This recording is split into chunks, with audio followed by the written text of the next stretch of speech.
Going tonight? Good. Good. Is it nice and warm, cold, better than last night? Okay. Well, thank you for being with us on Ghost Walk Talk. Here we have with us the actual founder of the Pueblo Trading Post. You're welcome, by the way. Mr. James Beckworth. Thank you for being with us, Mr. Beckworth. You're welcome too. I'm sure it's quite an honor for you. Yeah, I suppose it is. Let's see, Mr. Beckworth, you've been called the gaudy liar. Can you tell us why? That's because nobody believes in my stories. They're all true, I tell you. Okay, well, let's start at the beginning of your stories.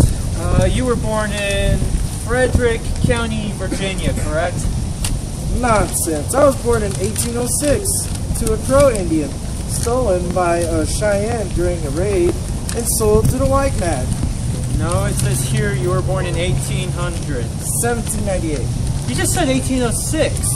Don't you know when you were born? Duh, I was a baby. I don't know. Okay, that makes sense. Let's move along. How did you escape slavery? My father emancipated me and then apprenticed me to a blacksmith.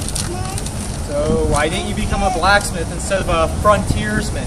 See, what had happened was, I was young, I fell in love, my boss didn't like me roaming over Eliza, spending late nights with her. He got mad and threatened to fire me over it, which is exactly what I wanted him to do. He threw a hammer at me. Oh, just like Thor. Yeah, like that guy. Oh, okay. So I beat him. To make a long story short, I tried to leave town, he caught me and sent me back to my father. What did your father do? He tried to get me to go back, but when I told him my boss was horrible, a horrible man who beat it and passed me, he gave me a lecture and sent me on my way with a good horse, saddle, and $500. Well, hey there, buddy. Can I borrow $500? What money? Oh yeah, we're all ghosts. Never mind, sorry. Well, so after that, you were on your way to explore the wilderness, right? Not quite yet. I had to join General Ashley's Rocky Mountain Fur Company first to set me on my path. Oh, interesting. That's very interesting indeed. So, I'd like to ask you, how did you come to live with the Crow Indians? Everybody wants to know that here. I was born a Crow Indian. Haven't you listened? No, sorry.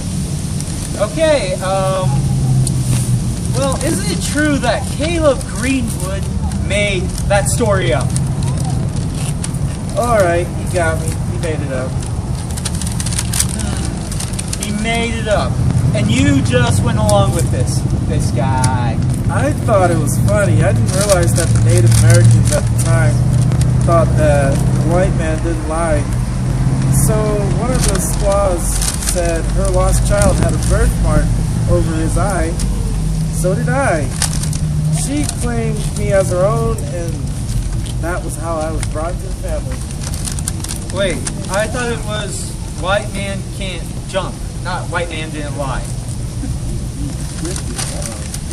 I'm a historian, I know things. So you just continue to let them believe this lie? Yep. How long did this go on for? Oh, the rest of my life. Okay. And now you wonder why you're called the gaudy liar. It served our purposes to be close to the Crow. So you used them? Is that what you young kids Okay. Let's switch the subject, can't we? Yes.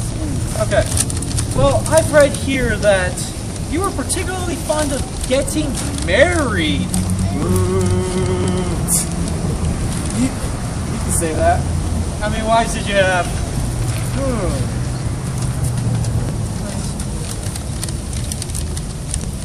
Less than a dozen.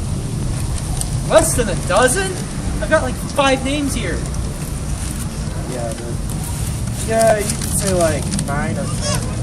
Depending on who you're asking. 10? I guess he's looking for more. Any takers? Oh, okay. Well, divorce, that was like really unheard of in your time, right? Divorce? Yeah. I never got divorced. I would never do that to my wives or children. I supported them all from the day I died. Okay. Well, speaking of your death, isn't it true that you were poisoned by the Crow Indians? That is a lie. I still can't believe people believe that. If you see William Byers, tell him I'm looking for him. What are you gonna do? You're a ghost. Do something. He's a ghost too. So, there's ways.